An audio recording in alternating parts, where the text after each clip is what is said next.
ಹೇಳಿದ್ರು ಅಷ್ಟೇ. ನಾನು ಇವತ್ತಿಗೂ ಕೂಡ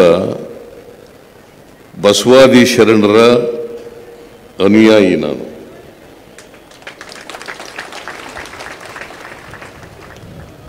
ಬಸವಾದಿ ಶರಣರು ನಮ್ಮ ಸಮಾಜದಲ್ಲಿರ್ತಕ್ಕಂಥ ಡೊಂಕುಗಳೆಲ್ಲ ಹೋಗಿ ಜಾತಿ ರಹಿತವಾದಂಥ ವರ್ಗ ರಹಿತವಾದಂಥ ಸಮಾಜ ನಿರ್ಮಾಣ ಆಗಬೇಕು ಅಂತಕ್ಕಂಥ ಕನಸನ್ನು ಕಂಡಿದ್ರು. ಬಹುಶಃ ಸಿದ್ದೇಶ್ವರ ಸ್ವಾಮೀಜಿಗಳು ಕೂಡ ಅಂಥದೇ ಕನಸನ್ನು ಕಂಡಿದ್ದಂಥವ್ರು.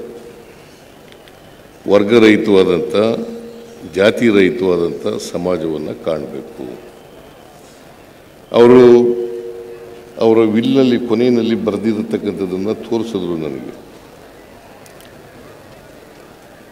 ಇವತ್ತು ತೋರಿಸಿರ್ಲಿಲ್ಲ, ಇವತ್ತು ಎರಡನೇ ಸಾರಿ ತೋರಿಸಿದ್ರು. ಮೊದಲನೇ ಸಾರಿನೇ ನನಗೆ ಎಂ ಬಿ ಪಾಟೀಲ್ರು ತೋರಿಸಿದರು.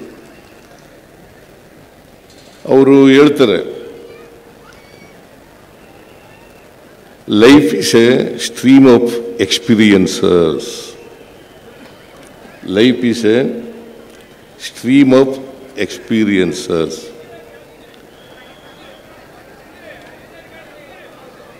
Our life should be free from hate and jealous. Hate and jealous.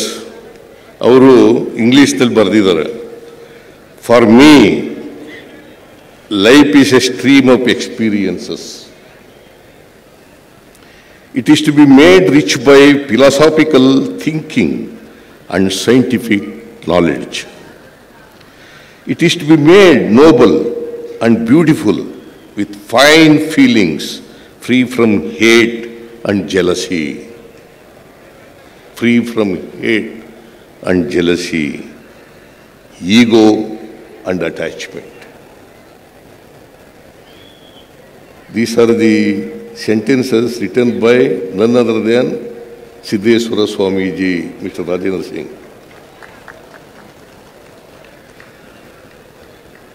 This is a sadhana.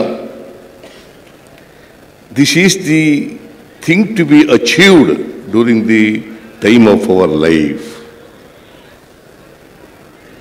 The sharing of our useful and rich experiences with others is religion. This does good to others and ourselves. ನಮಗೆ ಮತ್ತು ಇತರರಿಗೆ ಒಳ್ಳೆಯದಾಗ್ತದೆ. I don't know whether you have followed Kannada or not.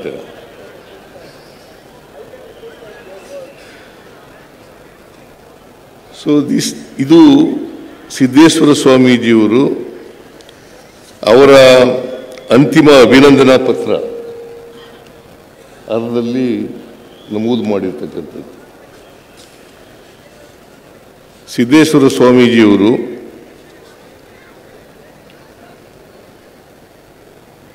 ಒಂದು ಜೀವಂತ ದೈವವಾಗಿದ್ದರು.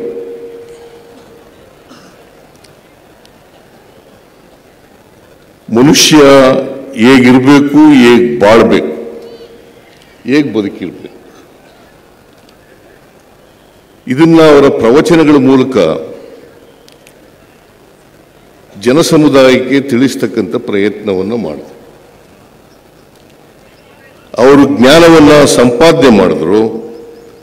ಸಂಪಾದನೆ ಮಾಡಿದಂಥ ಜ್ಞಾನವನ್ನು ಹಂಚಿದ್ರು. ಜ್ಞಾನವನ್ನು ಸಂಪಾದನೆ ಮಾಡಿದ್ರು, ಆ ಜ್ಞಾನವನ್ನು ಹಂಚಿದ್ರು. ಅದು ಮನುಷ್ಯತ್ವದ ಜ್ಞಾನ.